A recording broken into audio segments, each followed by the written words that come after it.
എന്റെ പേര് ഐഷ. കൊല്ലം ജില്ലയിലെ മൈനാഗപ്പള്ളി CMS LP സ്കൂളിൽ 4ാം ക്ലാസ്സിൽ പഠിക്കുന്നു. ഇവിടെ തട്ടമിട്ട ഏതെങ്കിലും ഒരു കൂട്ടുകാരി ഒന്ന് സ്റ്റേജിലോട്ട് വരുമോ?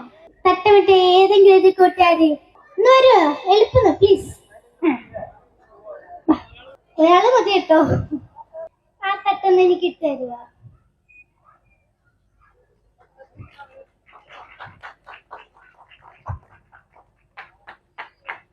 തട്ടിട്ടപ്പോ നിങ്ങൾക്ക് എന്നെ കാണുമ്പോ വല്ല ഭയം തോന്നുന്നുണ്ടോ? പേടി തോന്നുന്നുണ്ടോ? ഉണ്ടോ? ഉണ്ടെങ്കിൽ അത് നമ്മുടെ കാഴ്ചയുടെ അല്ല, കാഴ്ചപ്പാടിന്റെ പ്രശ്നമാണ്.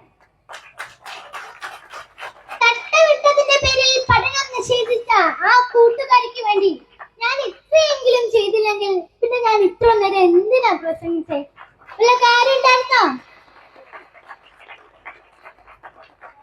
അവർക്ക് ഇഷ്ടമുള്ള ഡ്രസ് അവര് ധരിക്കട്ടെ, ഇഷ്ടമുള്ള ഭക്ഷണം കഴിക്കട്ടെ, ഒരിത്തിരി ദയ മതി.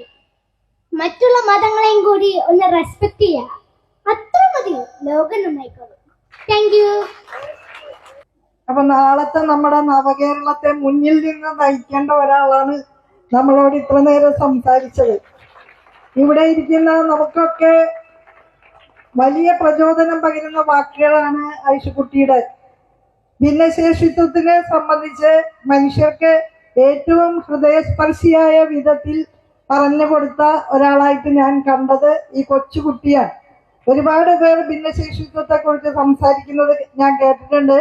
പക്ഷെ ഈ കൊച്ചുകുട്ടി പറയുന്ന അത്ര ഹൃദയസ്പർശിയായിട്ട് വേറെ ആളുകൾ പറയുന്നത് ഞാൻ കേട്ടിട്ടില്ല.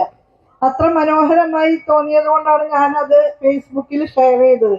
ഇപ്പൊ ഇരിങ്ങാലക്കുടയിൽ കൊളത്തിശ്ശേരിയിൽ കണ്ടാരന്തറ മൈതാനത്തെത്തി അതിമനോഹരമായി മനുഷ്യ സ്നേഹത്തെയും മാനവികതയെയും കുറിച്ച് സംസാരിച്ച ഈ കുഞ്ഞുമോൾക്ക് നമ്മുടെ നാടിന്റെ ഏറ്റവും സ്നേഹത്തോടെയുള്ള അഭിനന്ദനങ്ങളും ആശംസകളും അർപ്പിക്കുകയാണ്. വലിയ കുട്ടിയായി ഈ നാടിനെ നയിക്കണം കേട്ടോ.